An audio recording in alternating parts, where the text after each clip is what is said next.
Paz do Senhor, gente, bom dia, boa tarde, boa noite. Nós estamos aqui em dezembro de 2020, dia 5.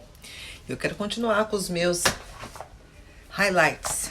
Hoje, o escritor trouxe uma das histórias que eu acho fascinante da Bíblia. Quando Jacó estava na barriga de Rebeca, sua mãe, os dois estavam, né, Esaú e Jacó, ela sentia muito mal, né, não tinha um pré-natal para fazer naquela época, uma ultrassom, para saber que eram gêmeos. E ela foi buscar uma orientação, foi orar pela situação e Deus revelou para ela que dentro dela havia duas crianças, dois povos, e que o menor, ele seria senhor do maior. O maior estaria servindo o menor.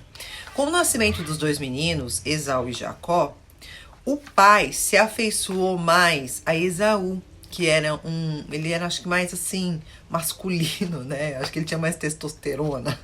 Gostava de caçar, se aliava mais aos assuntos que tinha a ver com o pai, né? Na visão cultural da época. E Jacó, não é que ele era mais feminino, mas ele era mais afeiçoado à mãe, entendeu? Ele gostava de ficar já mais em casa. Ficava ali aos arredores da mãe. Aquele famoso debaixo da saia da mãe. No crescer dos meninos, a mãe guardou aquela palavra de Deus no coração dela, mas ela se antecipou. Ao ver que o Isaac já estava velho, cego, acamado, a Rebeca toma a seguinte decisão, ela coloca Jacó numa situação de enganar o pai, para aí estar recebendo a bênção da primogenitura, que era de Esaú. Jacó ali realmente faz o que a mãe está pedindo para ele e engana o pai.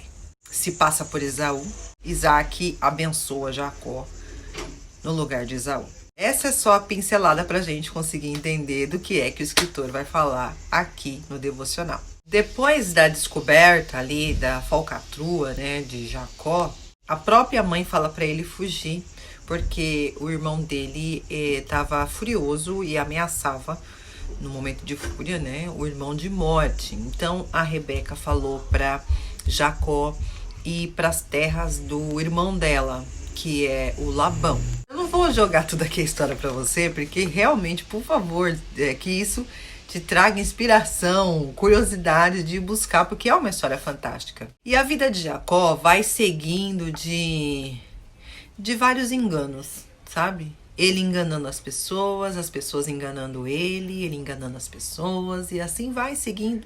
Até que chega um momento que ele já construiu a sua grande família, se casou com Lia, quando achava que estava se casando com Raquel, e as mulheres disputam ali a atenção de Jacó, oferecem suas servas, então já não são mais só duas mulheres, já são 4 mulheres, elas têm filhos. Chega o ponto desse riacho, desse vale de Jaboque. A Bíblia fala que ele atravessa toda a família dele e ele fica ali naquele lugar e passa a noite ali sozinho.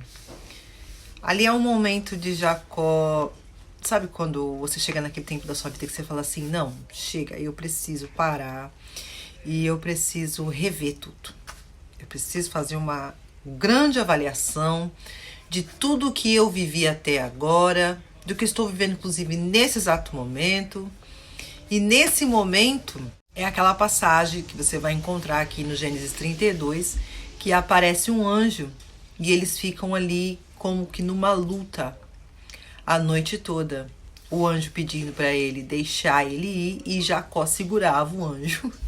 Fala, não vou te deixar ir enquanto você não me abençoar. Pela essa fala de Jacó, você percebe que ele não se sentia abençoado. Com toda a sua big família, suas 4 mulheres, seus muitos filhos, seus bens, a Bíblia diz que ele tinha muitos bens, que ele também se tornou um homem rico, mas ele não se sentia um homem abençoado, porque ele luta com o anjo falando, se você não me abençoar, eu não solto você, eu não largo você. Depois dessa luta toda, Jacó, o anjo, Jacó é abençoado da maneira como ele pediu. Só que nesse momento de ser abençoado, ele foi ferido em uma das suas coxas, né? O anjo feriu ele, abençoou ele, mas feriu ele. Abençoou ele, mas a partir daquela bênção que ele tanto pediu, ele saiu dali diferente.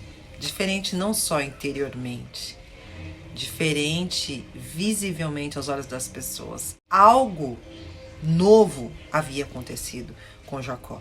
Agora Jacó mancava. O interessante é que essas feridas, né, elas vêm para nos tirar de uma espiritualidade fraca, doente, sabe?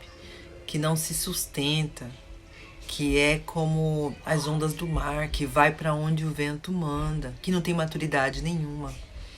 E essas feridas nos transformam de dentro para fora, porque elas mostram que a nossa espiritualidade, até aquele momento, ela era só a pontinha do iceberg.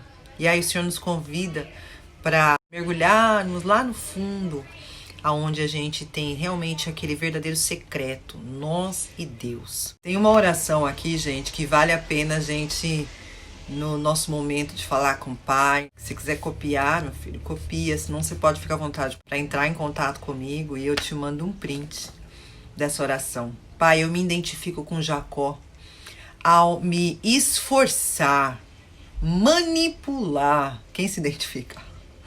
Planejar, negar verdades e espalhar meias verdades, né? Porque às vezes a gente não tá mentindo, mas a gente tá contando só a metade da verdade.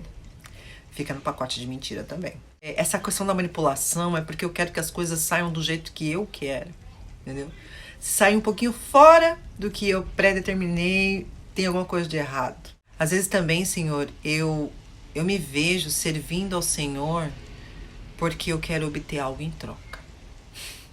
Meu Deus. Eu convido o Senhor, eu peço para o Senhor, por favor, me ensina a viver na tua dependência. Ajuda-me a descansar e me aquietar somente no teu amor. Em nome de Jesus, amém. Tem uma pergunta aqui a considerar, eu acho que vale a pena compartilhar. De que forma Deus está desarticulando a sua coxa, a sua vida, os seus planos, para que você possa depender exclusivamente dele? Eu vou dizer um negócio para você que não está no livro, está no meu coração desde ontem, quando eu estava assistindo aquele desenho do Príncipe do Egito. Aquela cena que a Joquebede coloca o menino no rio. E o rio tem horas que ele é calmo, tem horas que os navegantes passam com seus grandes navios e aquilo cria ondas imensas e o cestinho com Moisés dentro. Tem hora que os pescadores vêm, jogam a rede no rio e a rede engole o cestinho com Moisés dentro, mas aí, milagrosamente, o cestinho cai da rede dos pescadores.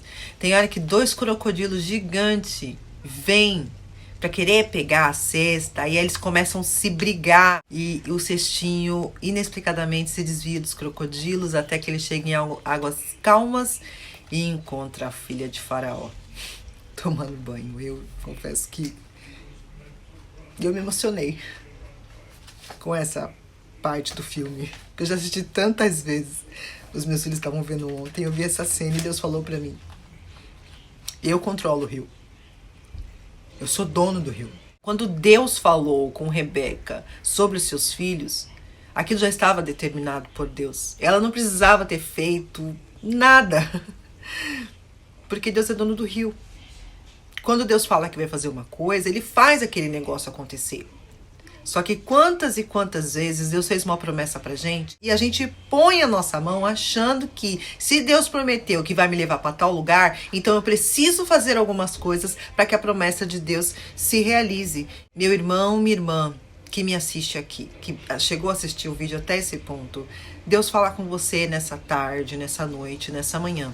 As promessas que Ele tem sobre a sua vida, Ele vai dar condição para você de você viver elas. Ele vai colocar você diante das pessoas que vão te ajudar a viver a promessa. Ele vai te colocar no lugar físico que você precisa estar para que a promessa dele aconteça.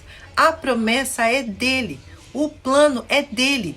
tudo isso que a Rebeca fez e o Jacó acabou concordando não mudou os planos de Deus, mas criou sequelas na vida de muita gente. Muitos dos filhos de Jacó, inclusive, ficaram com sequelas de toda essa bagunça que foi criada na vida dele, porque alguém achou que, porque Deus prometeu algo, nós precisamos arregaçar as nossas mangas e fazer alguma coisa, porque se a gente não fizer, Deus não vai fazer. O plano é de Deus. Tudo que precisa para que o plano dê certo, Deus vai fazer. Se Deus quiser que você faça alguma coisa, não fique preocupado. Ele vai falar para você fazer. Ele vai deixar você saber o que você tem que fazer. Fica com essa palavra no seu coração, em nome do Senhor Jesus, e que ela seja como uma semente e dela venha nascer uma árvore que produza muitos frutos, alimentando você e nós tudo. Paz do Senhor Jesus. Amém.